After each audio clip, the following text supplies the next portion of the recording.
Have you guys ever had to give a stool sample? As medical students, we learned how to analyze the results of a stool culture in our first year microbiology class.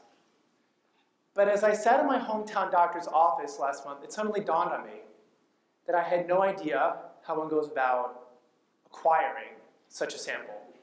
So there I was, sitting on the exam table as my hometown doctor turned to me and said, "I think we're going to have to get a stool sample from you." Maybe she saw the initial worry crossing my eyes because she followed up with, "Don't worry, the lab will give you a kit. You can take it home, do it on your own time, bring it back when you're done." This comforted me. Great, a kit, with what I assumed would be a very detailed list of clear instructions. So I walked down to the lab. I wasn't expecting anything super high-tech from this kit, but then the nurse handed me this large brown paper bag with what looked like a white plastic bucket inside. I suddenly realized that this was not a 23andMe kit-level situation. I started to feel a little bit more nervous about what was being asked of me, and I suddenly felt the urge to go number 2. So I thought, might as well go to the bathroom at the doctor's office. Get this done right here, right now. That way I won't have to go home and come back an extra time. So I entered the bathroom. Thankfully, it was a single bathroom and not a stall situation.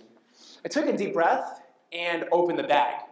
Inside was this white plastic bucket with these little plastic wings on the side that you could set down on top of the toilet seat, and you sit down and you get the idea. But the bucket had no lid or seal of any kind, and there were no instructions.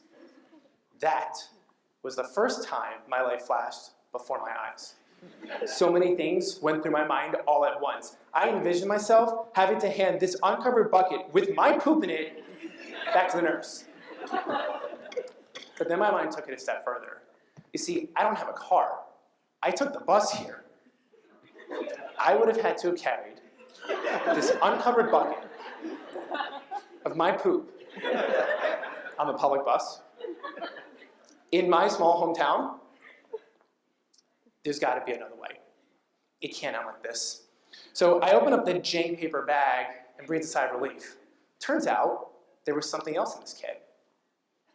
A vial with a lid with these teeny tiny instructions written on the side that said, "Place 2 to 3 spoonfuls of stool into the vial." My life flashed before my eyes a second time. I don't have a fucking spoon. I frantically searched through the bag, but there wasn't anything else in there. And there was nowhere that I could feasibly go to get a spoon right here, right now, as I stood in the bathroom of my hometown doctor's office, which didn't have a cafeteria of any kind or a restaurant nearby. And then the unthinkable hit me. And then my brain sort of shut down, and I entered survival mode. Let me tell you, this is a familiar mode for a medical student. So I turned to the mirror, I looked myself hard in the eyes, and gave myself a pep talk. Listen, it looks like you're going to have to use your hands. But this is do or die right now.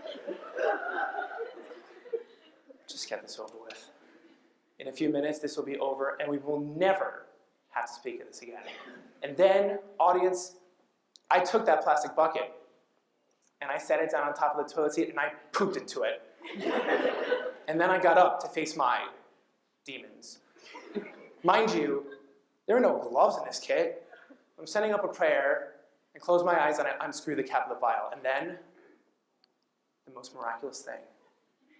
There it was, a small, pink plastic spoon attached to the inside of the vial. Now, I wasn't able to see it earlier because the label from the vial had covered it up from the outside. You guys ever seen a grapefruit spoon? It's got that, like, serrated edge. Yet even had that for, you know. So a complete wave of relief washed over my head. At that moment, there was an impatient knock from whoever had been waiting to use the bathroom for the past 10 minutes as I was having my existential crisis. But I paid no heed. Audience, I took that plastic spoon and I put 3 spoonfuls of my stool into that vial. And then I flushed the rest of the poop down the toilet, and I threw the plastic bucket away, and I marched into the lab to give the sample in the kit back to the nurse. And then I walked out and never looked back.